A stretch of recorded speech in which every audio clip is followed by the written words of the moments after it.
The alarm went off at 5:47 a.m., 13 minutes before it was supposed to. Daniel Mercer lay still for a moment, staring at the water stain on the ceiling of his apartment, a stain he'd been meaning to report to the landlord for 6 months, a landlord who'd been meaning to fix it for just as long. The city outside was already groaning to life, a garbage truck grinding through the street below, pigeons arguing on the fire escape, the distant wail of a siren heading somewhere urgent. He turned his head. Across the small hallway, through the open door of the second bedroom, he could see his daughter's feet sticking out from under her blanket. Pink socks with little frogs on them. She'd refused to take them off before bed last night, and he hadn't had the energy to fight that particular battle. Lily. 6 years old. The only reason he got up every morning. He rolled out of bed quietly, the floorboards betraying him with a creak he knew by heart. In the kitchen, he started the coffee, the cheap kind, the kind that tasted like ambition mixed with disappointment, and opened the refrigerator. 2 eggs. Half a block of cheddar. Leftover pasta from Tuesday that had seen better days. He scrambled the eggs, grated the cheese over them, and put 2 pieces of bread in the toaster. While he waited, he checked his phone. 3 emails from HR. 1 from his supervisor. 1 from a number he didn't recognize. He read the HR emails first. They were the kind written in careful corporate language that said nothing while meaning everything: performance review pending, concerns regarding punctuality, reminder that the company values dedication and presence. He set the phone face down on the counter. The toast popped. Daddy? Lily stood in the doorway of the kitchen in her frog socks and a nightgown with a cartoon elephant on it, her dark hair a magnificent disaster from sleep. She was holding her stuffed rabbit, Mr. Carrots, named by a logic that had never been fully explained to Daniel, against her chest. "Morning, Bug," he said. "Eggs?" She nodded, still half asleep, and climbed into her chair at the small kitchen table. Daniel put the plate in front of her. She poked the eggs experimentally with her fork. "Are we late?" she asked. It was the first thing she asked most mornings. He wasn't sure when she'd learned that lateness was a condition of their life, but she had. "Not yet," he said. "Eat." He watched her eat while he drank his coffee standing up. She had her mother's eyes, dark, slightly too serious for a 6-year-old, the kind of eyes that seemed to be working on a problem you couldn't see. Maya had been gone for 2 years now. Not dead. Just gone. A new job in another city, a new life that apparently hadn't had room for a husband who worked too much and a daughter who was, in her words, a lot right now. Daniel had never told Lily that last part. "Can we get a fish?" Lily asked, mouth full of eggs. "Don't talk with your mouth full." She chewed, swallowed, and repeated, "Can we get a fish?" "We talked about this. You said maybe." "Maybe means we'll see." "We'll see means no," she said, with devastating accuracy. "It means we'll see," he said. He kissed the top of her head. "Get dressed. Mrs. Patterson picks you up in 40 minutes. Mrs. Patterson was 63, recently retired, and lived 2 floors down. She charged $40 a week to walk Lily to school and pick her up in the afternoon. She also fed Lily after-school snacks with religious devotion, apple slices, crackers with peanut butter, the occasional cookie, and in Daniel's private opinion, Mrs. Patterson was one of the 3 or 4 best people he had ever met. He left them at the door of Mrs. Patterson's apartment, Lily already talking about the fish situation as if recruiting an ally, and took the stairs down to the street. Outside, the city was fully awake now. He joined the current of it, people in suits, people in uniforms, people walking dogs, people staring at phones, everyone moving with the particular urgency of someone who was probably already a little late. He took the subway. The A train, crowded and indifferent, smelling of coffee and someone's breakfast sandwich and the faint metallic breath of the tunnels. He stood holding the overhead bar, swaying with the motion of the car, and thought about the emails. Performance review pending. He'd been at Vantage Capital Management for 4 years. Not a glamorous job. He was an analyst in the risk assessment department, the kind of work that mattered enormously when things went wrong and was invisible when things went right. He was good at it. He knew he was good at it. His models had caught 3 significant exposure risks in the last 2 years that his superiors had initially dismissed and later quietly acted on without much acknowledgement. But he was also, by the metrics that the company chose to measure, unreliable.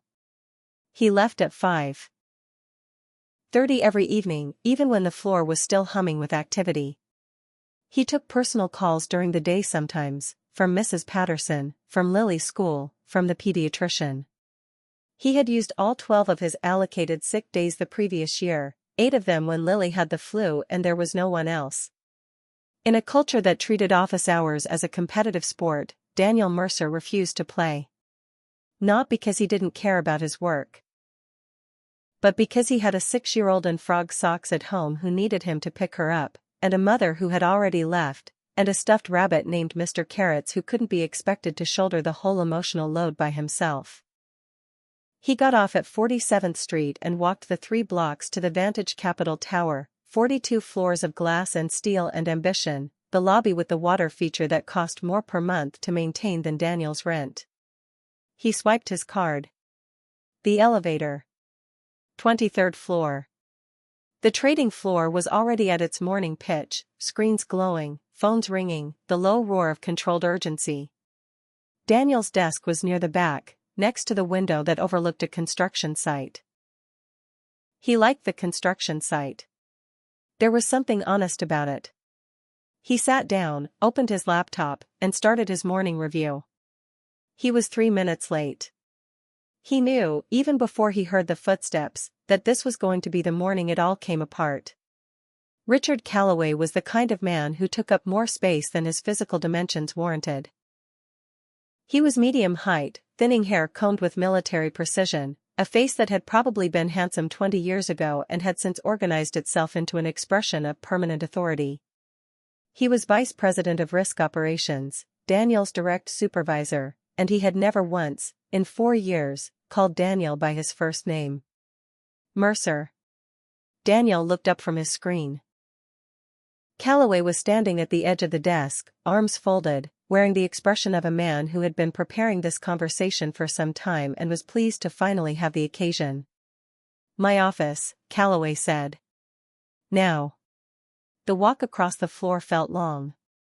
Daniel was aware of eyes tracking him, the quick sideways glances of colleagues who had radar for these moments. Teresa from compliance. Marcus from modeling. Young Jake, the new hire, who looked briefly alarmed and then quickly looked away. Calloway's office was glass-walled, which meant that whatever happened inside it was visible to the floor in pantomime. He closed the door behind them. Daniel sat down. Calloway didn't. He stood behind his desk, a power position, Daniel noted distantly, the kind of thing they taught in management seminars, and looked at him with the flat assessment of a man calculating a write-off. "You were late this morning," Calloway said. 3 minutes, Daniel said. 3 minutes today. 5 minutes last Thursday. You left at 5:15 2 weeks ago when I specifically communicated that the Alderton report needed to be finished that night. I finished the Alderton report. I sent it to you from home at 9 p.m. That's not the point. What is the point? Calloway's eyes narrowed slightly. He didn't like being asked direct questions. The point, Mercer, is commitment. The point is that this floor operates at a certain level of intensity, and frankly, your presence, when you choose to provide it, is inconsistent with that standard. Daniel kept his voice even. My work output is adequate, Calloway said, with the precision of someone selecting a particularly cutting word. Adequate. Not exceptional. Not the kind of performance that justifies the accommodations you seem to expect. I don't expect accommodations. I do my job. I do it well. You do it on your schedule. On your terms.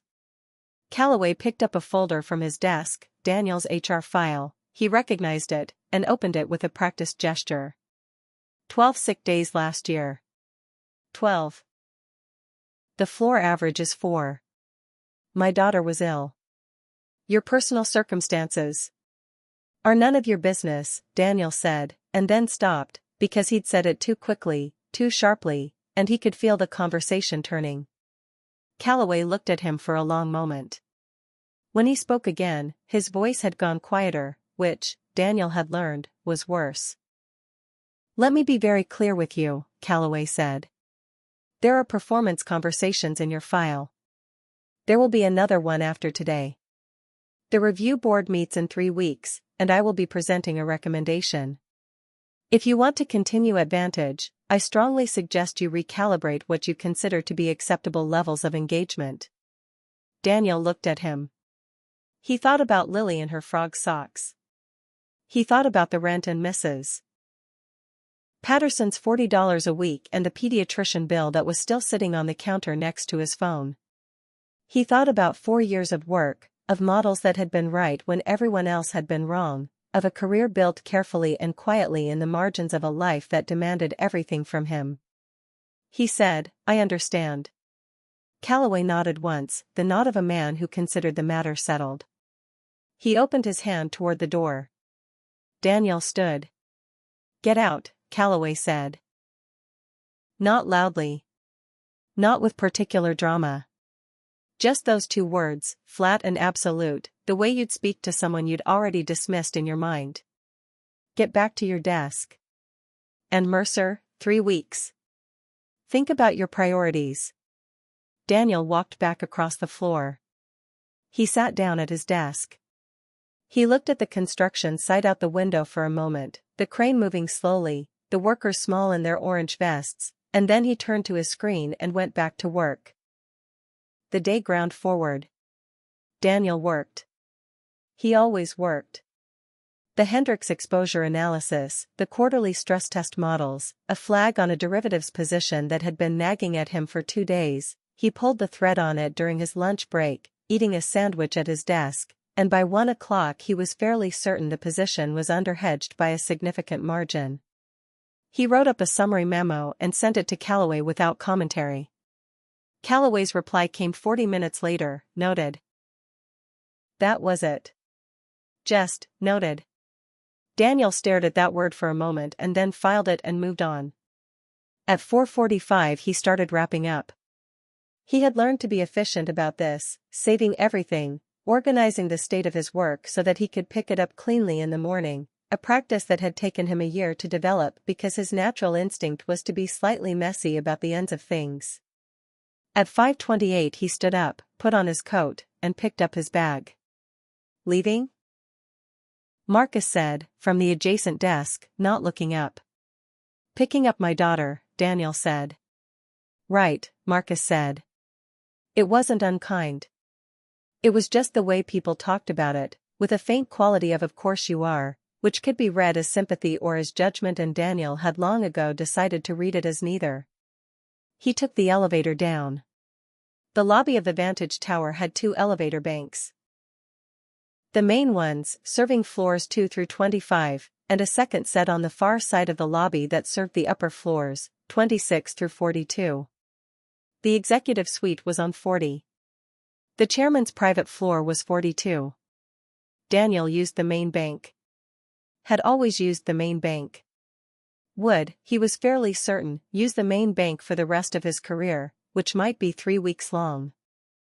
Except that today, the main bank had a small cluster of people waiting and an out-of-service notice on elevator 3, and someone had left a large delivery cart blocking the approach to elevator 2, and Daniel was running slightly behind because he'd stopped to wash his hands, and his phone buzzed as he walked, Mrs. Patterson, probably, and he answered it without looking where he was going and walked straight into the second elevator bank. The doors were open. He stepped in. They closed. He looked up from his phone and realized, belatedly, that this elevator was paneled in dark wood and brushed brass rather than the standard steel and glass finish. The floor was carpeted. There was a small upholstered bench along one wall, which he had never seen in an elevator before. The panel had buttons only for floors 38, 40, and 42. And a button marked L for lobby, which was apparently behind him now. He reached for the L button. Going up? He spun around. The man was sitting on the bench. Daniel hadn't seen him, he'd been looking at his phone, then at the panel, and the man was simply there, as if he'd been part of the furniture. He was old, perhaps 75 or 80, with white hair cut short and a face that had the particular quality of someone who had spent a lifetime making decisions and had made peace with most of them.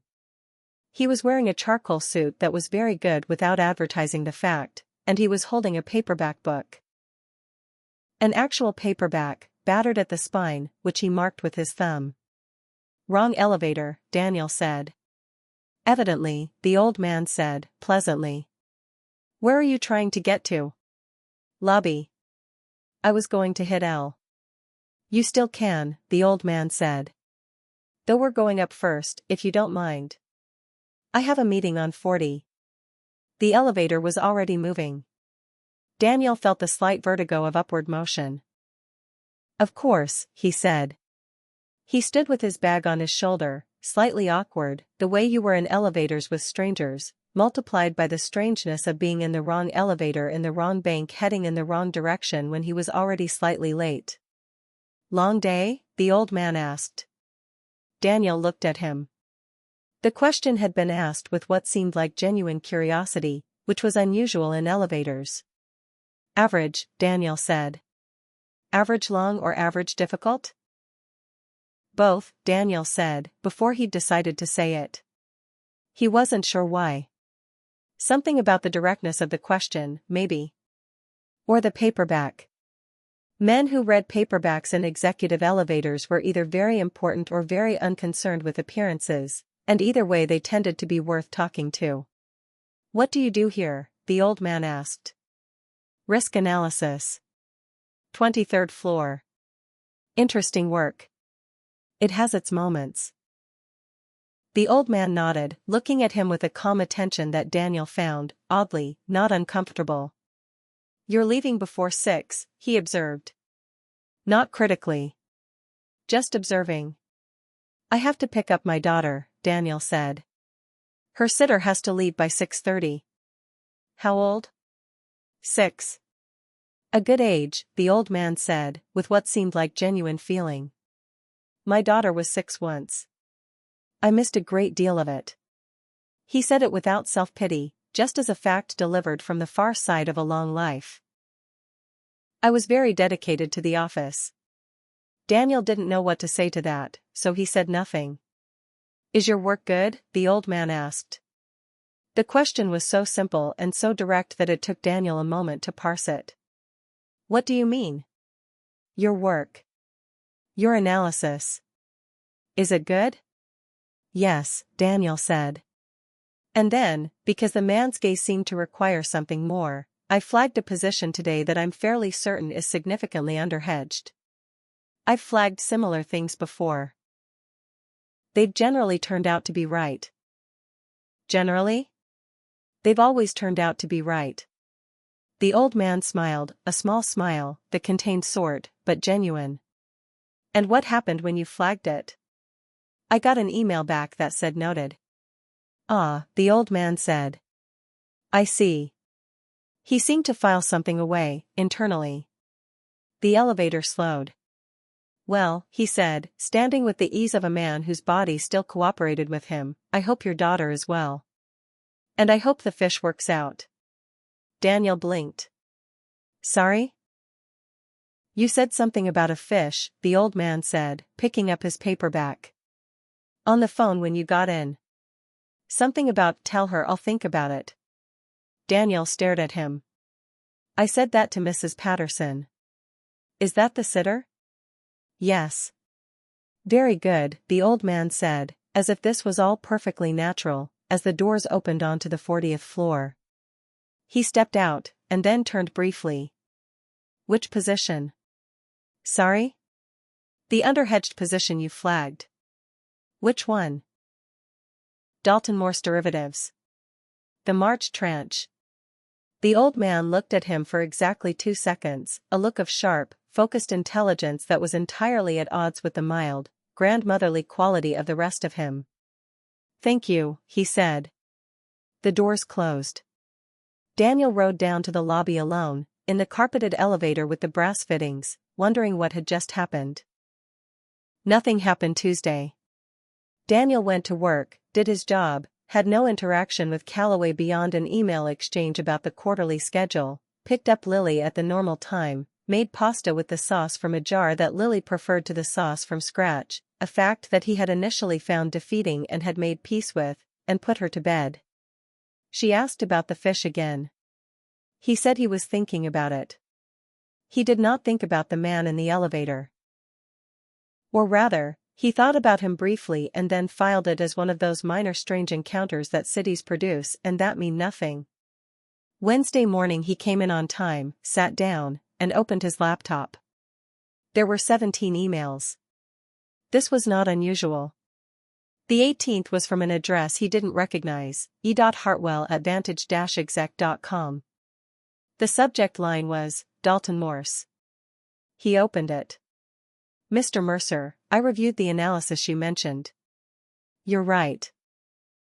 I've asked the relevant parties to address it. I'd like to speak with you at your convenience. E.H." Daniel read it 3 times. He typed E. Hartwell into the company directory. The directory returned one result.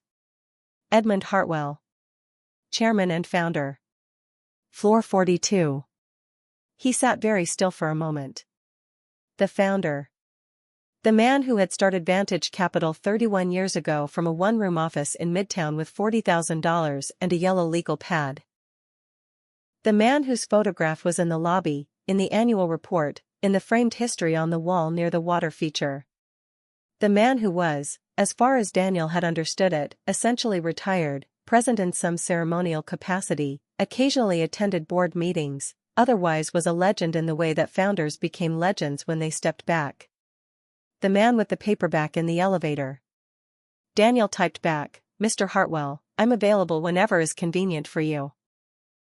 Thank you for your response." He set his phone face down on the desk, the way he did when he needed to think. Then he picked it up again and read the email one more time. Calloway arrived at 9:15, moving through the floor with his usual air of ownership. He stopped at Daniel's desk. "The Alderton follow-up," Calloway said. "I need the revised projections by end of day." "You'll have them by 3, Daniel said. Calloway looked at him with the slight irritation of a man who preferred yes, of course you'll have them by 3 and couldn't quite articulate why. He moved on. Daniel started the revised projections. At 10:40, his computer chimed with a calendar invite. Subject, brief discussion. Location, floor 42, conference room A. Time, Thursday 11 a.m. Sender, E. Hartwell. He accepted it. He didn't tell anyone. He thought about telling Marcus, who was the closest thing he had to a friend on the floor. He thought about it on Wednesday afternoon, watching Marcus work through a complexity of spreadsheets with the focused intensity of someone defusing a bomb, and then he didn't.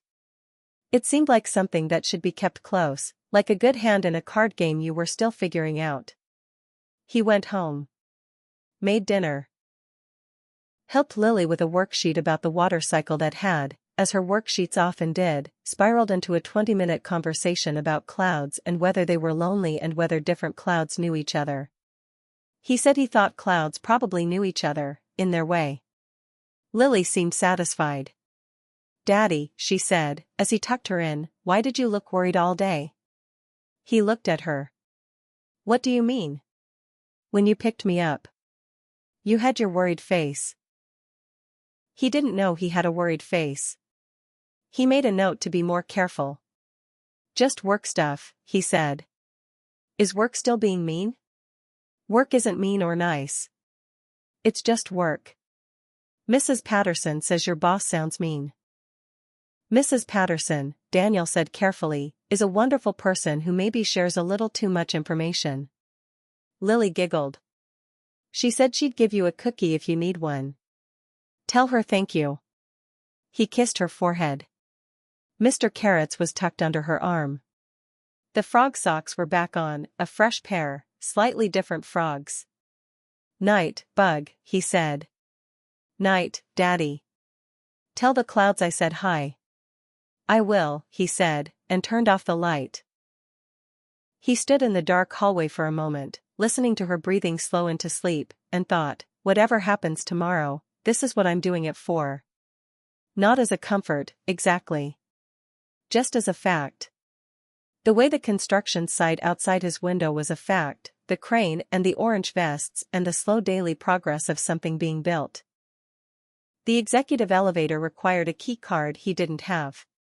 He stood at the bank on Thursday morning at 10:52, bag over his shoulder, realizing this problem with the practical calm of a man who had been solving practical problems for 6 years and had gotten good at it. He pressed the call button, hoping for the best. The doors opened immediately. Inside, a young woman in a charcoal blazer was holding the door open with one hand. "Mr. Mercer?" she said. "Yes. I'm Diane, Mr. Hartwell's assistant. I'll take you up." She pressed 42 with the easy authority of someone who rode this elevator many times a day, and the doors closed. "How did you know it was me?" Daniel asked. "Mr. Hartwell described you," she said. "What did he say?" She smiled, a small professional smile with something genuinely amused behind it. "He said you'd be the one standing at the elevator looking like you were doing math in your head." Daniel considered that for a moment. "That's fair," he said. Floor 42 was nothing like the 23rd. It was quiet, the particular quality of quiet that money bought, the absence of the ambient roar that was the constant background of corporate life below. The carpet was thick. The walls had actual art on them, not prints, paintings, real ones, the kind that looked as if they'd been chosen by someone who cared about them rather than someone who'd ordered them from a catalog.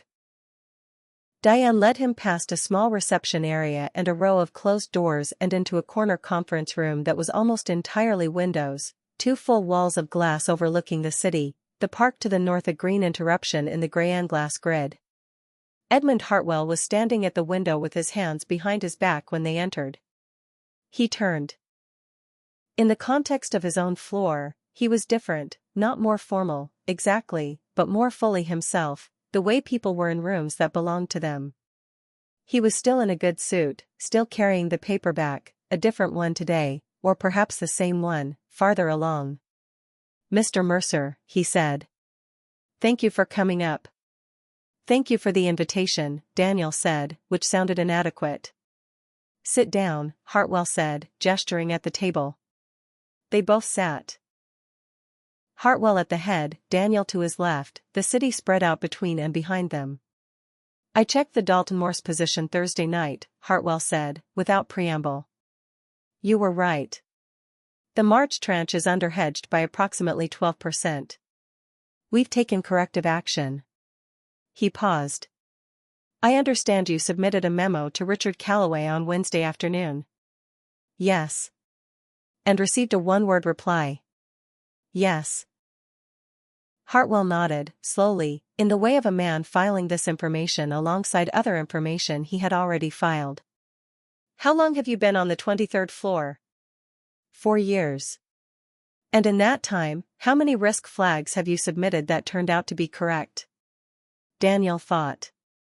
14 significant ones. "There have been smaller flags too, maybe 20 or so, but 14 that I'd consider material." "And how many were acted on promptly?" Daniel paused. 3 or 4. "The others?" "Some were acted on eventually. After the fact, usually. Some weren't acted on at all." Hartwell looked at him with that same quality of focused attention, the sharp intelligence underneath the mild exterior. "Why do you stay?" It was the most direct question anyone had asked him in a professional context in 4 years, and it deserved a direct answer. "I have a daughter," Daniel said. "I need stable income and good health care. The work is genuinely interesting. And..." He stopped. "And?" Hartwell said. And I keep thinking I'm one good flag away from someone actually listening, Daniel said. He hadn't meant to say it quite like that. It sounded naive out loud, like something you'd be embarrassed to admit to. But Hartwell was still looking at him without judgment, so he continued, I know that sounds. It sounds like someone who cares about what they're doing, Hartwell said. That's not naive. It's useful. He leaned back slightly. Tell me about your daughter. Daniel blinked. We have 20 minutes, Hartwell said, and I find that you understand what someone does and why they do it much better if you know who they're doing it for. So. Your daughter. Daniel looked at him for a moment. Then he said, she's 6. Her name is Lily. She wants a fish. She sleeps in frog socks and she has a stuffed rabbit named Mr. Carrots and she asks about clouds the way some people ask about God. Like they're important and possibly sentient and she wants to make sure she's showing them proper respect. He paused. Her mother left 2 years ago. It's been me and Lily since then. I have a neighbor, Mrs. Patterson, who walks her to school and covers the afternoons. I leave at 5:30 every day to pick Lily up. I work from home after she's in bed, usually until 10 or 11. I don't advertise that last part because I've learned that explaining yourself in this building is read as weakness. He stopped. Hartwell was quiet for a moment. My daughter is 41, he said. She runs a nonprofit in Portland. Very good at what she does. We get along well now. He said now with a weight that contained a whole earlier story. When she was 6, I was, well. You can guess. He looked at the city. I built something, which is good. I missed something, which is bad.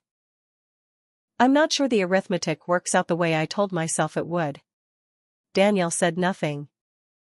What I want to discuss, Hartwell said, straightening slightly, returning to the present, is the risk analysis function at this company, which I believe is being managed with considerably less seriousness than it should be. I've been aware of this for some time. You've confirmed it more specifically. He placed his hands flat on the table, a gesture of arriving at the point. I'm forming a small independent review unit. It will report directly to me. I want someone to lead it who is actually right about things. I've just found that person. Daniel looked at him. I can't offer you a decision today, Hartwell said, because I have to have conversations with several people first, some of whom will not enjoy those conversations. But I wanted to meet you in person before I had them, so that I was sure I was remembering correctly. He paused. Was I? I'm not sure what you were remembering, Daniel said. A man who was leaving at the right time, doing his math, who knew exactly what was underhedged and why. Hartwell almost smiled. Yes. I was remembering correctly.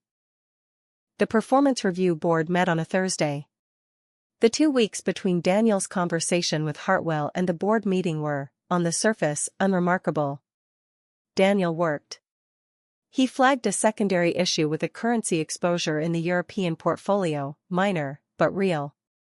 He submitted it to Calloway with his usual thoroughness.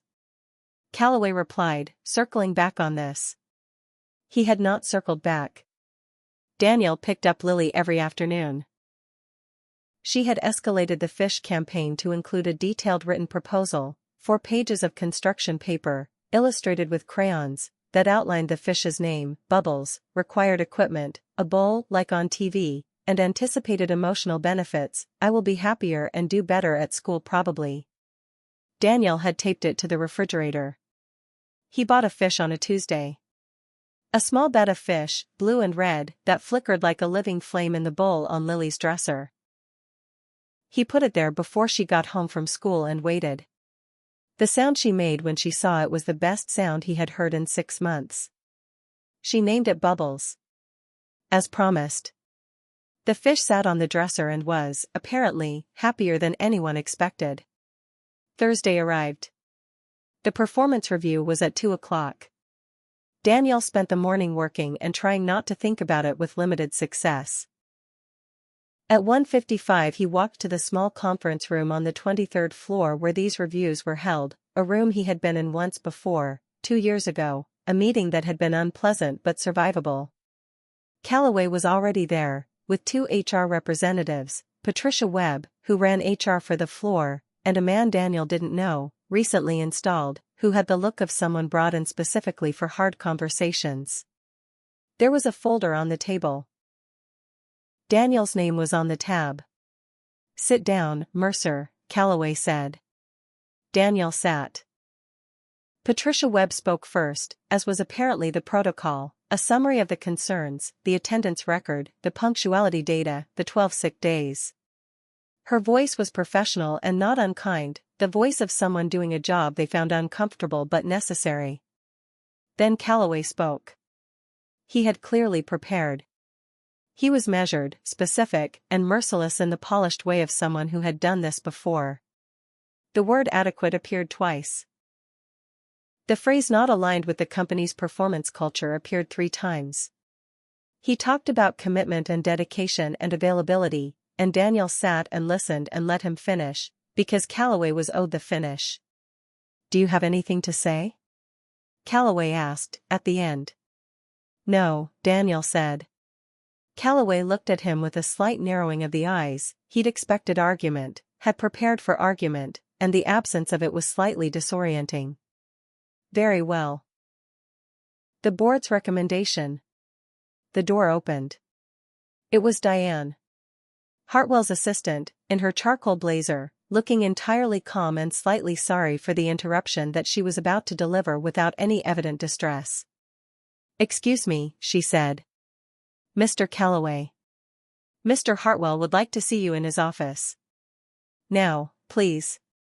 Calloway looked at her. "We're in the middle of a review board." "Yes," Diane said. "He's aware.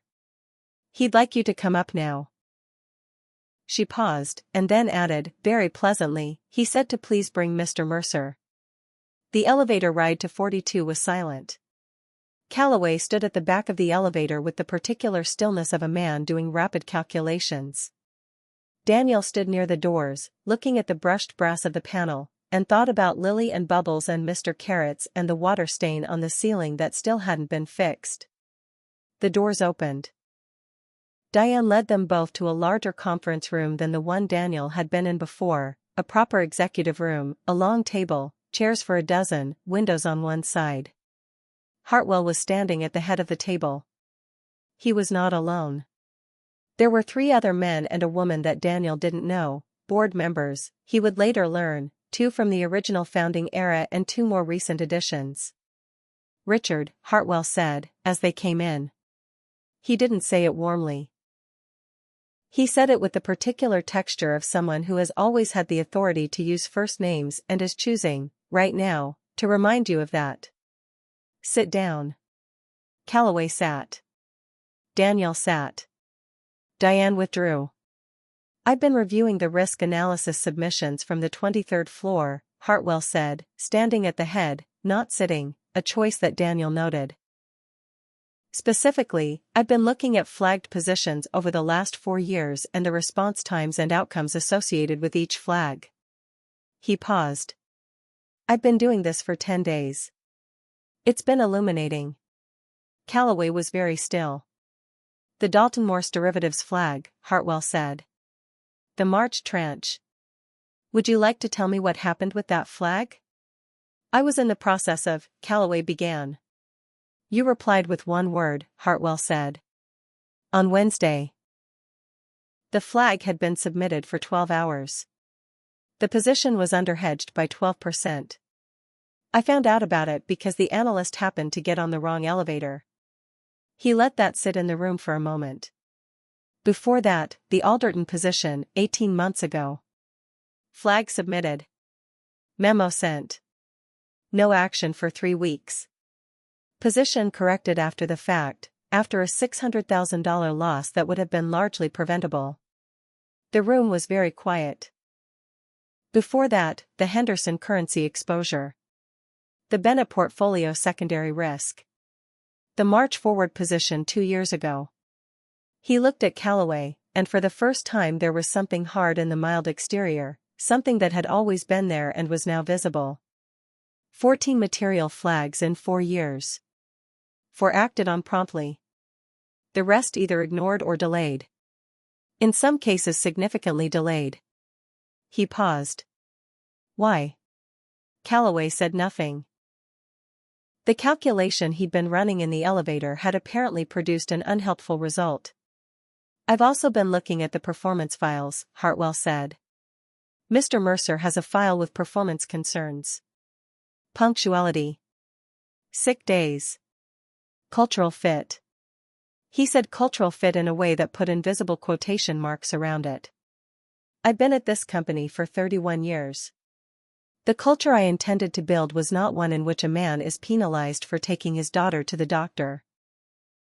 He looked at Calloway with the particular clarity of a man who had spent 31 years learning the difference between what mattered and what didn't. The culture I intended to build rewards being right. That's what we do here. We assess risk. We are either right or we are wrong. Mr. Mercer is right. That is the only performance metric I care about today. One of the board members, the older one, a woman with white hair and a record of saying difficult things quietly, said. Edmund, you mentioned a restructuring. Yes, Hartwell said. He looked at Daniel. I'm establishing an independent risk review function reporting directly to the board. I've asked Mr. Mercer to lead it. He's agreed. He looked back at Calloway. Richard, I'm moving you to a transitional role in operational oversight. Marcus Holt will take over day-to-day management of the 23rd floor. These changes take effect Monday. Calloway opened his mouth. That's all, Hartwell said. Quiet. Final. The voice of someone who had, over 31 years, learned exactly how much weight silence could carry. He looked at the board members. Thank you all. I think we're done here. People stood. There was movement, the murmur of a meeting ending. Calloway left without speaking. Daniel sat for a moment. Hartwell walked around the table and stopped beside him. He was holding the paperback again, he'd apparently had it in his jacket pocket. He looked at Daniel with the same mild, measuring quality that he'd had in the elevator. Monday, he said. New office. 41st floor. You'll have a team of 3 to start, expanding to 6 within the quarter. He paused. And Mercer, leave at 5:30. Every day.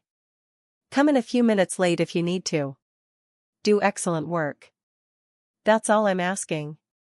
Daniel looked at him. The fish, Hartwell said, was a good decision. Daniel stared at him. I asked Diane to look into it, Hartwell said, without apology. I like to know who I'm promoting. The smallest smile, the contained one. She showed me the proposal. The 4 pages of construction paper. I thought it showed considerable analytical rigor for a 6-year-old. Daniel laughed. It came out slightly surprised, slightly too loud, and entirely genuine. She'd like to hear that, he said. Tell her, Hartwell said. And tell her the clouds said hello. He thought about the water stain on the ceiling, which was still there, which he was going to call the landlord about today, right now, actually, and he picked up his phone. The landlord answered on the second ring and said yes, of course, he'd get someone in by the end of the week, so sorry for the delay. Thank you, Daniel said. He hung up and looked out the east-facing window. The morning light was doing something excellent to the city. In the distance, a faint band of green. The park, visible from up here in a way it wasn't from the 23rd floor. He had a meeting with Hartwell at 10. He had a presentation to build. He had Priya and the 2 analysts to onboard and a list of current exposure flags to review and a quarterly stress test framework to redesign from scratch because the current one had what he was already fairly certain was a structural flaw in its correlation assumptions. He had, by any reasonable measure, a great deal of work to do. He started. At 5:30, he put on his coat, picked up his bag, and rode the elevator down to the lobby. He walked the 3 blocks to the subway. The A train came in 2 minutes, a minor miracle. He stood holding the overhead bar, swaying with the motion of the car, and did not think about work. He thought about frog socks. And cloud theory. And a fish named Bubbles who had, according to a 4-page construction paper proposal, an obligation to improve the emotional climate of the household. He got off at his stop.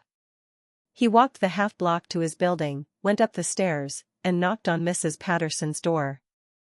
Lily opened it.